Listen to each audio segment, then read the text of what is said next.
If there's one thing I know, it's love. In fact, research states that falling in love has neurological effects similar to that of cocaine. So I guess you can understand why I'm eternally on the pull. Stop blushing. But when it comes to our video game counterparts, it often feels like these passionate romances get left out. Nobody wants that high, and I refuse to be the only one perpetually seeking free cocaine. Wait, I should cut that out. Whether it's a flirtatious fling or an enchanted engagement, we seem to have it all, but it just so happens that today we're talking about the best. I'm AquaDreams, and just remember, we are sad, no diagnosis needed. And today we're discussing Judy and Eevee in Cyberpunk 2077 and 3 other unforgettably charming video game relationships. No. Oh yes. Relax, darling, but not too much.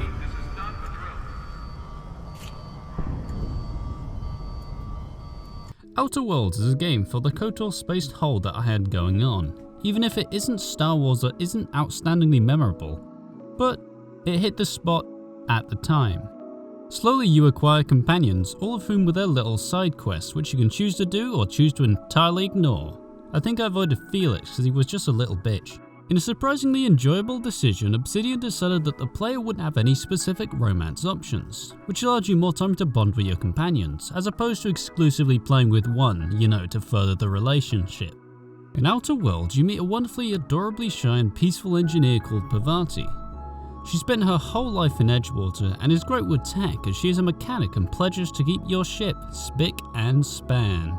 When you leave Edgewater and enter Groundbreaker, she asks if you can see Junlei Tennyson, a woman mechanic who Parvarti appears to be quite fond of. Awkwardness ensues on Parvarti's part as she fumbles her way to get onto a messaging basis with Junlei, and they have a lovely dynamic. Junlei is a strong, assured woman and Parvarti's a stuttering, nervous mess, to which the player prompts her, like, "Hey, you're doing great, keep going." Oh, it's so pure. As you get back to the ship, Parvarti covers for herself by saying stuff like, "Damn, I didn't expect her to be so tall," and "Wow, did you see the size of her arms?" Turns out she didn't really realise she would be so cool, and you obviously prompted her to carry it on. Junlei wrote a poem for her. With all it is seemingly terribly written, but it's touchingly symbolic about how Junlei will help all the problems go away, and with that it'll become nice and peaceful. Parvarti says it hurts her chest, which means she's crushing a lot. Parvarti doesn't really care for the sexual stuff, and she expresses just how she wants comfort. We learn that Junlei talked about someone called Isabel, and Parvarti doesn't know what to make of it, so she asks you if you can go to the bar to get some drinks. She recognises that it's silly to drink, but realises that she's been struggling with what it meant. I personally didn't really suggest she drink, and often talked her out of it because it's not in her nature, but I guess it could have helped her put things into perspective. Parvarti realises she's just scared and she hasn't really let herself be herself. And by the end of the night, he convinced her to ask Junlei out. She did, and it's the sweetest thing. I want to be honest with her, so if she feels the same about me, there won't be any surprises. It's a nice little juxtaposition where Junlei, the confident woman, has stooped to a near awkward level like Parvarti. It's incredible. Parvarti gets the player to help her set up her date on the ship, as we help her prepare for her date. Yes! You go buy some cleansing products, dinner and some clothes. You pay for it as you're a good friend and she gears up. It's been the confidence boost she needed. And if you're like me, you immediately go to Groundbreaker to see this happen. It's date time and you can go check on it, and she's wearing the most adorable red velvet looking pantsuit. Oh, it's so adorable. And you leave them to it. Once the date finishes, she gushes about it, and she boldly told her all she liked, and Junlei did the same. And with that, Parvarti and Junlei are a couple. Her lack of enjoyment towards physical affection was discussed, and a lovely resolve was made, i.e. they'll take it as slow as Parvarti can handle. Parvarti talks to you afterwards about how you've changed her life, and honestly, I'm really proud of what we've allowed her to do. Parvarti is a top tier companion. No. Oh yes. Relax, darling, but not too much. POV. You're set in a post-apocalyptic Los Angeles more than 30 years after Judgment Day, as you're Private Jacob Rivers, a soldier in the Resistance, which is led by John Connor. It turns out you've been targeted by Skynet and are marked for termination. Now, depending on which route you go down, you can romance Jennifer, a scavenger who unknowingly killed her father in self-defense after he slowly lost his mind, believing that the home is the safest place. Throughout, you need to contemplate Jennifer with her brother. They're a package, but have you seen his face and heard his voice? Yeah, I don't know if I'm the only one, but good Christ. I said leave me alone.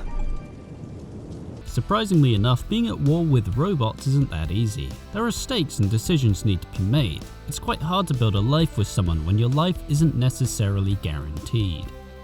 Alternatively, you romance, and I use that term loosely, Commander Jessica Barron, a grizzled yet tattooed beauty who has been used till she found the arms of another commander, Justin Perry. To me, he looks like an egg with a Tyson tattoo, but yeah, maybe that's just me. Barron acts more like a disheveled commander whose free will is strict. They fight because it's what they must rather than what she's compelled to do, alongside which she prompts you with some morally grey decisions if you want to further this relationship. However, these dastardly actions are made by her response after she thanks you for all you've done, as you've been asking her things and treating her like a human, unlike everyone else who struggles to get past the cold, badass exterior. She takes you to bed and you have a wonderful time, but then when you both finish up, she delivers a sultry dismissed. Ah, perfect. For a game that was panned for little reasons other than it wasn't as grandiose as everyone wanted it to be, they added these elements that gave it a personable feel. If we get more Terminator resistances, I'm happy. It's got heart and it feels like it was made with love. And a low budget. May not be the most emotional connections, but a hidden gem in a game that not many people played. No. Oh, yes. Relax, darling, but not too much. I've been fairly on the record in saying I like Final Fantasy X, albeit it has its certain detractors like the bollock sphere grids and the questionable voice acting at times. But, alas, I think it's a gem, and I know I'm not the only one. It's funny that people have made like 2008 level music videos surrounding it. Tidus and Yuna meet when Yuna first became a summoner. He entered the Cloister of Trials even if it was against the rules with near reckless abandon. He did it anyways. Once they actually talk, they learn that they'll probably be travelling together for a while. Exposition continues as we learn that Tidus' father Jet was the guardian of Yuna's father Braska. From that moment, she decided that she wanted Tidus to become her guardian. Aggro strikes, however, as Waka is against it. He feels that Tidus is far too inexperienced in battle, and Yuna wanted to ask but was very apprehensive knowing how strained Tidus and Jet's familial bond was. This issue is counteracted as Auron, who was also a guardian for Yuna's father, joins up and drags Tidus along anyways. Adventure continues, but Tidus is upset as Yuna has offered to marry Maester Seymour for the betterment of Spira. Think of a marriage between royals to help smooth over relations. But, unlike most marriages for power, turns out Seymour is corrupt. Tidus simply wants Yuna to marry the person she loves. Yuna gets kidnapped and all of the Guardians have been labelled traitors of Yevon. To make this worse, Tidus realises that Yuna will die if she defeats Sin with a final Aeon and pledges to not let her die. He apologises to her in the spring and they comfort each other. He tells her she should stop the pilgrimage because otherwise she'll die, but Yuna is too committed. They share a kiss in the water in a lovely cutscene. The group decide that Yuna doesn't deserve to die, so they don't obtain the final Aeon. But, at the same time, Tidus realises that he is a dream of faith ordered into existence. This, however, means that when Sin is killed permanently, he will fade away. He confesses before their final battle with Yu Yevon, which Yuna believes. They defeat Yevon and he starts to fade away.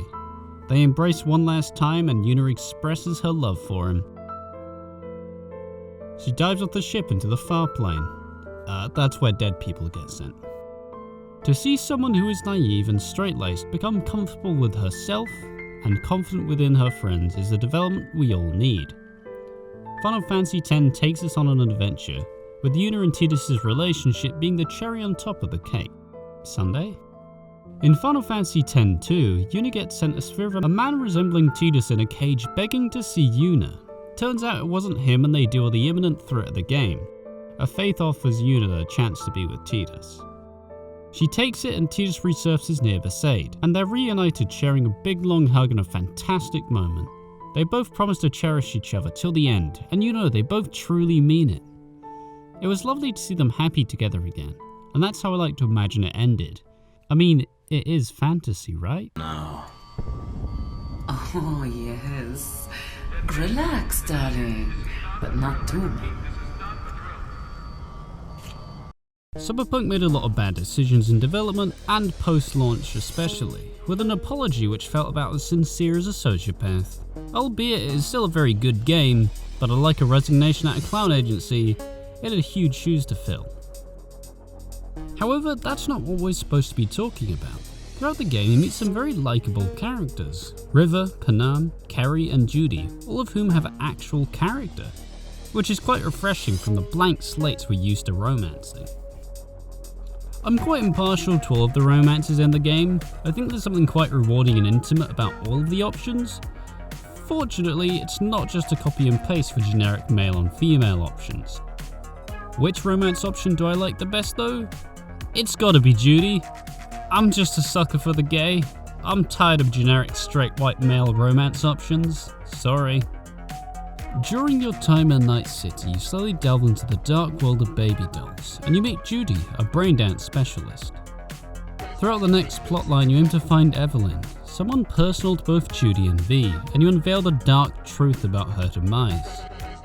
Due to the upsetting nature of what happens, I won't describe it exactly, but it's very f***ed up. Approach with caution. Eventually, through more questioning, she invites you to go diving, as you bond over her old hometown, which since has been flooded and put underwater, almost like their own Atlantis. You then have the option to stay the night with Judy, where you can comfort and then have some intimate time, which shows the small things like when you caress each other and then make love. Then the morning after, you both reconvene on the deck, where she asks what it was as she nervously puffs on the cigarette, which is a lovely touch. You can tell her it was a distraction, which is fucking heartless, or you can say you hope it's the start of something. With that, she gives you access to her home. If you do the correct ending, you can leave Night City with Judy. You get a lovely message from Judy where she thanks you for helping her finally be happy. She's sitting up tall and trying to look all nice and... oh, it's so sweet. And then V calls saying breakfast is ready and it's lovely to see that you're both happy. Especially if you've seen the sad ending where she calls you lying lost with her makeup running down her face where she just feels alone. It's so heartbreaking. After all she's been through during the game, it feels wrong to depart like her late friend Evelyn did. The romance emphasizes how meaningful it is, and that you strive to ensure you keep the characters you care about happy. No one wants to see the person they care about suffer. We've been sad. No diagnosis needed. And just remember, love is like cocaine. Thanks for watching the video. Make sure to like the video, subscribe and press that notification bell to get notified of every upload. Follow me on Twitter at RealAquaDreams and follow Sad on Twitter at WeAreSadIndeed. And if you want to support the channel, make sure to go over to the Patreon where we have goals. The first big one is a 151, as in the first generation of Pokemon, rank. Thanks for watching, we'll see you next time. And remember, just because we're sad doesn't mean we want tears.